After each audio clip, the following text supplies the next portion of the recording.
பிரியாமல் கடைசி வரை ஒவ்வொரு நிமிடமும் கிருபையாய் நடத்திடுமே. ஒவ்வொரு நாட்களிலும் பிரியாமல் கடைசி வரை ஒவ்வொரு நிமிடமும் கிருபையால் நடத்திடுமே. நான் உம்மை நேசிக்கிறேன், எந்தன் உயிரை பார்க்கிலும். நான் உம்மை நேசிக்கிறேன், எந்தன் உயிரை பார்க்கிலும். ஆராதிப்பேன் உம்மை நான் உண்மை மனதுடன். ஆராதிப்பேன் உம்மை நான் உண்மை மனதுடன்.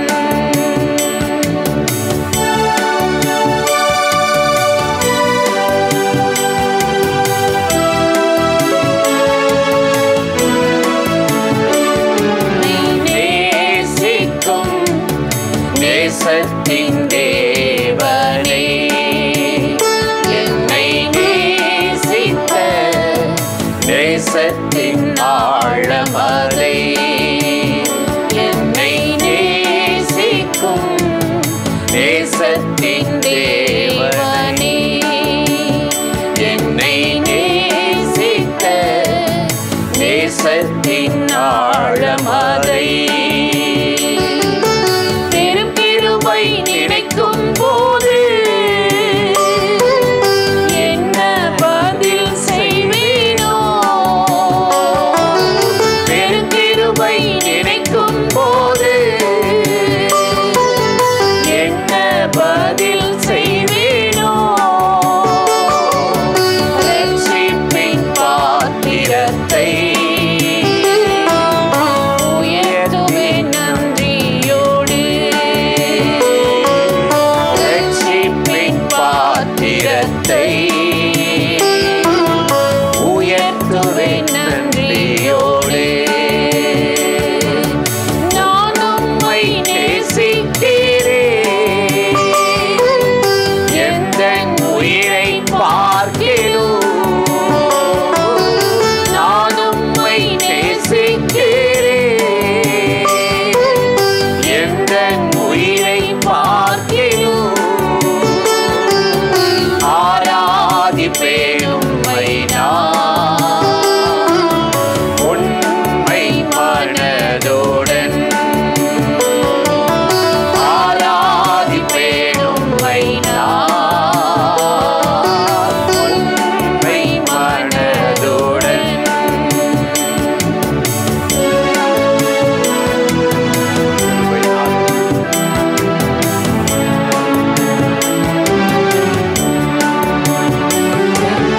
என் தாயும் நண்பர்கள் தள்ளுகையில் என் உயிர் கொடுத்து நான் நேசித்தோர் வெறுக்கையிலே. பெற்ற என் தாயும் நண்பர்கள் தள்ளுகையில் என் உயிர் கொடுத்து நான் நேசித்தோர் வெறுக்கையிலே. நீ என்னுடையவள் என்று சொல்லி அழைத்தீர் என் செல்லப் பெயரை. நீ என்னுடையவள் என்று சொல்லி அழைத்தீர் என் செல்லப் பெயரை. ஆராதிப்பேன் உம்மை நான் உம் நாம மகிமைக்காக. வளர்த்தீர் வளவாக உம் நாம மகிமைக்காக. நான் உம்மை நேசிக்கிறேன், எந்தன் உயிரை பார்க்கிலும். நான் உம்மை நேசிக்கிறேன்,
பிரியமானவர்களே, ஆண்டவராகிய இயேசு கிறிஸ்துவின் நாமத்தில் இந்த காலை நேரத்தில் இயேசுவை தினம் பார்ப்போம் என்ற இந்த நிகழ்ச்சி மூலமாக உங்களை சந்திப்பதில் மிகுந்த மகிழ்ச்சி அடைகிறேன்.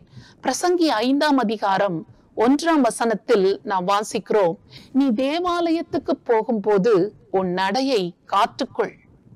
மூடர் பலியிடுவது போல பலியிடுகிறதை பார்க்கிலும் செவி கொடுக்க சேர்வதே நலம் என்று இங்கு வேத வசனத்தில் நாம் வாசிக்கிறோம். சாலமோன் ஞானி அழகாக இந்த வார்த்தைகளை சொல்லுகிறதை நாம் வாசிக்கிறோம். நீ தேவாலயத்துக்கு போகும்போது உன் நடையை காத்துக்கொள்.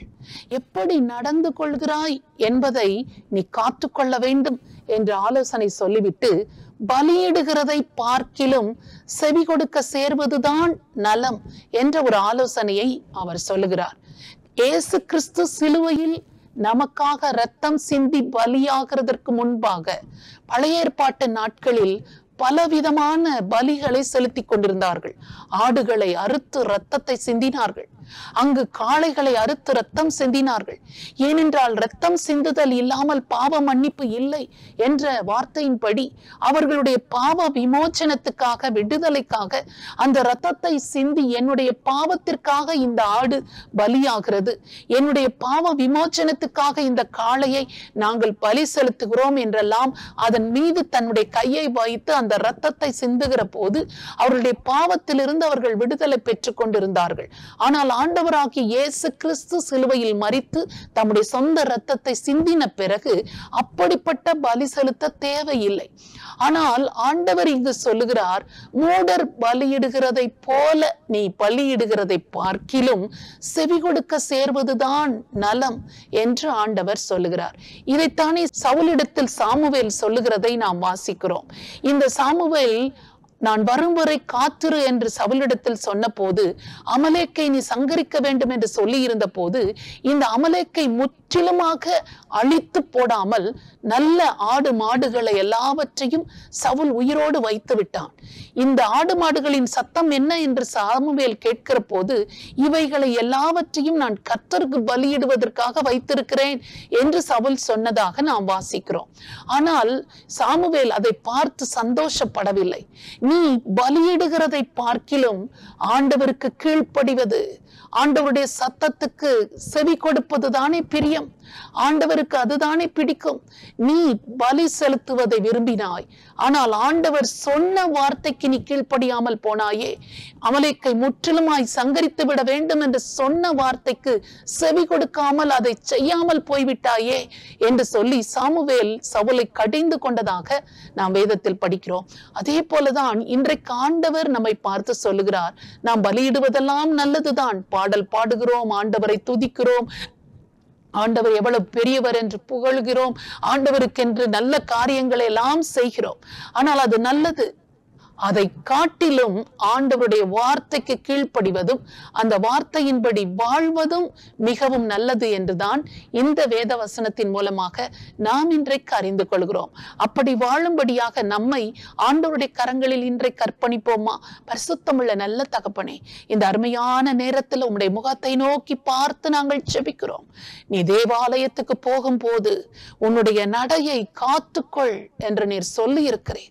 எங்களுடைய நடைகள் ஒவ்வொன்றையும் என் ஆண்டவர் பார்க்கிறார் என்ற ஒரு தெய்வ பயத்தோடு, உணர்வோடு கூட எங்களுடைய நடவடிக்கைகள் எல்லாவற்றையும் காத்துக்கொள்ள கர்த்தராகிய தேவன் எங்களுக்கு உதவி செய்யும்படியாக உம்மை நோக்கி நாங்கள் ஜெபிக்கிறோம். மூடர் பலியிடுகிறது போல பலியிடுகிறதை பார்க்கிலும் செவி கொடுக்க சேர்வதே நலம் என்று சொல்லப்பட்ட வார்த்தையின்படியாக ஆண்டவரே, அநேக பலிகளை நாங்கள் கொண்டு வந்தாலும், காணிக்கைகளை செலுத்தினாலும், பாடல்களை பாடினாலும், ஆண்டவருடைய வார்த்தையை கவனித்து செவி கொடுத்து உம்முடைய வார்த்தையின்படி வாழவும், அதற்கு கீழ்ப்படியவும், ஆண்டவரே உம்முடைய வழிகளில் நடந்து செல்லவும் எங்கள் ஒவ்வொருவருக்கும் ஒத்தாசை செய்தருளும்.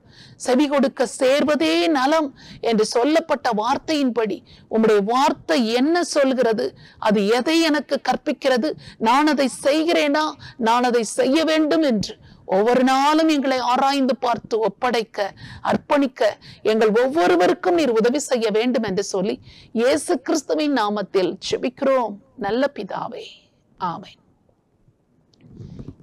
இந்த நிகழ்ச்சி உங்களுக்கு மிகுந்த ஆசீர்வாதமாய் இருந்திருக்கும் என்று நிச்சயமாய் நாங்கள் நம்புகிறோம். நீங்கள் பெற்ற நன்மைகளை எங்களோடு கூட பகிர்ந்து கொள்ளுங்கள், மற்றவர்களிடத்திலும் ஷேர் பண்ணுங்கள். கர்த்தர் உங்களை ஆசீர்வதிப்பாராக. ஆமென்.